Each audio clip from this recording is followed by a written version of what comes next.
एक दिन की बात है, गर्मी का मौसम अपने चरम पर था। सूरज अपनी तपिश से गांव के हर कोने को झुलसा रहा था। गांव के बाजार में हर रोज की तरह चहल पहल थी। लोग अपने अपने कामों में व्यस्त थे।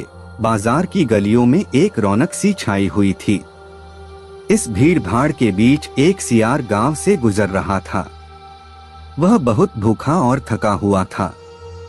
उसकी आंखें चारों ओर किसी शिकार की तलाश में घूम रही थीं।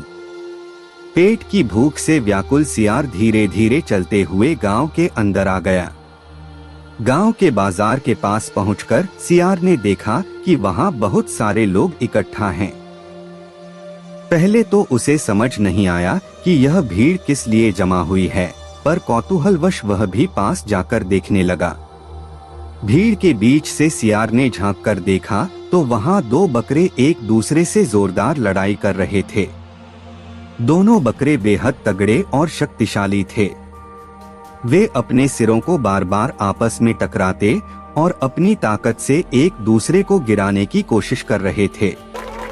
लोग इस लड़ाई को देखकर तालियां बजा रहे थे, जोर जोर से चिल्ला रहे थे और लड़ाई का आनंद ले रहे थे। सियार चुपचाप एक कोने में खड़ा होकर यह सब देख रहा था। उसे यह दृश्य बेहद रोचक लग रहा था। बकरे पूरी ताकत से लड़ रहे थे और उनके शरीर से खून बहने लगा था। सड़क पर बकरे के लहूलुहान शरीर का खून फैल चुका था और यह देख सियार के मुंह में पानी आने लगा। उसकी भूख और भी बढ़ गई। उसने सोचा, अरे वाह, यह तो बहुत ही अच्छा मौका है। अगर मैं सही समय पर इन बकरों पर हमला कर दूं तो इनका ताजा खून और मांस मेरे हिस्से में आ सकता है। सियार के दिमाग में अब बस एक ही बात घूम रही थी, कैसे इन बकरों पर अपना हाथ साफ किया जाए। वह अपनी भूख को रोक नहीं पा रहा था। उसका पेट पहले ही कई दिनों से खाली था और अब इतने सारे ताजे खून और मांस का लालच उसकी भूख को और बढ़ा रहा था। वह अपनी जगह से हिला और धीरे धीरे बकरों की तरफ बढ़ने लगा। सियार ने सोचा कि बकरे आपस में लड़ाई में इतने व्यस्त हैं कि उन्हें उसकी उपस्थिति का पता ही नहीं चलेगा।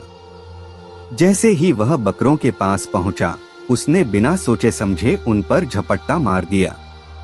सियार को लगा कि बकरे पहले ही घायल हैं और वह उन पर आसानी से हावी हो जाएगा। लेकिन सियार यह भूल गया कि दोनों बकरे भले ही लहूलुहान थे, लेकिन वे बहुत ताकतवर थे। जैसे ही सियार ने हमला किया, दोनों बकरे उसे देख फौरन सचेत हो गए। सियार के हमले से बकरे थोड़े अचंभित तो हुए, लेकिन जल्द ही उन्होंने अपनी ताकत का इस्तेमाल करते हुए सियार पर पलटवार किया। दोनों बकरों ने मिलकर सियार की ऐसी धुनाई की कि वह अपनी जान बचाने के लिए इधर उधर भागने लगा, पर उसे कोई मौका नहीं मिला। बकरे बार बार अपने नुकीले सींगों से सियार पर वार कर रहे थे। सियार को अब अपनी गलती का एहसास हो चुका था। उसने सोचा, मैंने बिना सोचे समझे इन बकरों पर हमला किया और अब यह मेरे लिए घातक साबित हो रहा है, लेकिन अब बहुत देर हो चुकी थी। बकरे उसे बार बार पटक रहे थे और वह बेबस हो चुका था। भीड़ अब बकरे की लड़ाई को भूल चुकी थी।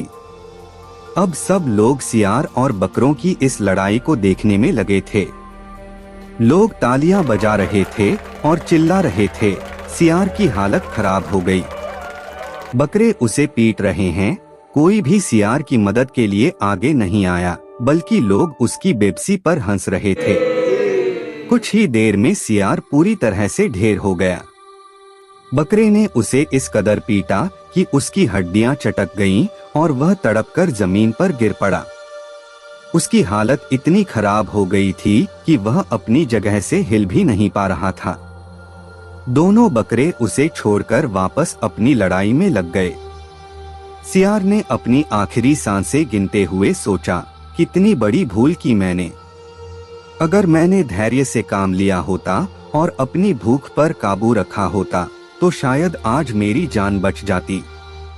मैंने बिना सोचे समझे इन ताकतवर बकरों पर हमला कर दिया और अब इसका खामियाजा अपनी जान से चुकाना पड़ रहा है।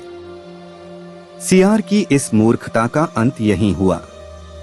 उसकी गलती से उसने अपनी जान गंवा दी और उसे यह एहसास हुआ कि लालच और उतावलेपन से काम लेना कभी कभी घातक साबित हो सकता है। इस कहानी से हमें यह सीख मिलती है कि हमें कभी भी लालच में आकर जल्दबाजी से कोई फैसला नहीं लेना चाहिए। सियार की तरह बिना सोचे समझे काम करने से हमें नुकसान उठाना पड़ सकता है। धैर्य, संयम और सही समय पर सही निर्णय लेना ही जीवन में सफलता की कुंजी है।